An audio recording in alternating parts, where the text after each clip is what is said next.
السلام الله عليكم ورحمة الله وبركاته. أصحاب قيمها بدن maanta waxaa inoo bilaaban doono sheekadii la magac baxday murugo iyo midabta koor jacayl. Murugo iyo midabta koor jacayl waxay ka kooban tahay ilaa 20 ciwaan. ciwaanadaas haddii aan soo qaadano faallo kooban oo ka hadlaysa gumaysiga cusub iyo kii hore, dhalashadii George, ardaynimadiisii dugsiga hoose iyo dadaalkiisii dugsigiisii dhexe iyo cadaadiskii uu la kulmay, isku daygii dilkiisa iyo wixii sababay badbaadidiisa, guulihiisii imtixaanka ilaa heer jaamacadeed, ku biiristiisii kulliyadda cilmu nafsiga, la kulankii Mary iyo aragtidii nacaybka George, kago'idii kulliyadda iyo wixii sababay, ku jeesjeesidii iyo calaacalkii Mary, xariggii la xiray George aabihiis, Mary iyo dhakhtarkii Faransiiska, xafladdii qalinjibinta iyo is-araggii George iyo Mary, ballanqaadkii Odemuri iyo meherkii George iyo Mary, ka hadalkii Mary arrimaha meherkeeda, arooskii lamaanaha iyo imaatankii dalka Zaire, ka wada sheekaysigoodii arrimahooda guurka, faallo kooban oo ku saabsan dagaalkii labaad ee dunida, u wareegidii George ee dalka Ingiriiska, gabagabo 10kii talo ee qoraha buugga. isku soo noqod wanaagsan asxaabta qiimaha badan.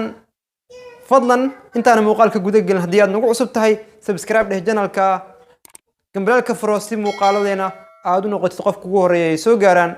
sidoo kale like nagu dhiirigeli, siina share garee muuqaalka si uu asxaab badan u gaaro.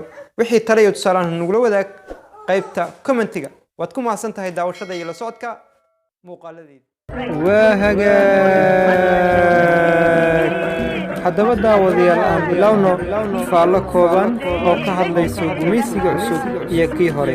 haddaba daawadee bilowgii qarnigii 20aad ee hadda ina dhaafay iyo wakhtigii ka horreeyey waxaa dunida ka jiray waxaa loogu yeero addoonsiga dadka, waxaana inta badani yaqaanay reer galbeedka, waxayna intooda badani ku loolami jireen siday ku heli lahaayeen dad iyo dal ay gumaystaan ama dhul ay boobaan. guud ahaan caalamka, gaar ahaan waddamada qaaradda Afrika iyo Aasiya, waxaana u badnaa waddamadaasi wax gumaysan jiray waddanka Ingiriiska oo lagu tiriyo inuu ahaa waddanka aan calankiisu qoraxda u dhicin, Faransiiska, Talyaaniga, Boortaqiiska, Isbaanishka, Jarmalka iyo Maraykanka. addoonsiga ma ahayn mid ku ekaa waqti gaar ah iyo waddan gaar ah, ee waa mid ku baahsan dunida oo dhan.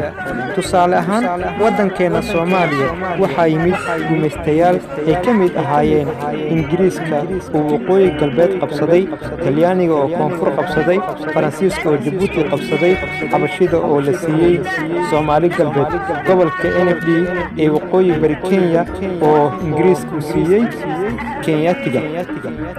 haddaba haddii aynu wax ka taabanno nooca gumaysiga Talyaaniga, wuxuu ahaa mid aad u foolxun oo laga naxo haddii lagu sheego. tusaale haddii aynu soo qaadanno waxa uu ku samayn jiray dadka reer Shabeellada Hoose, kanaalada ayuu uga gudbi jiray intuu isdul saaro sidii buundadii oo kale, sidii ka dhacday keliga Asayle ee degmada Janaale iyo wixii lamid ah.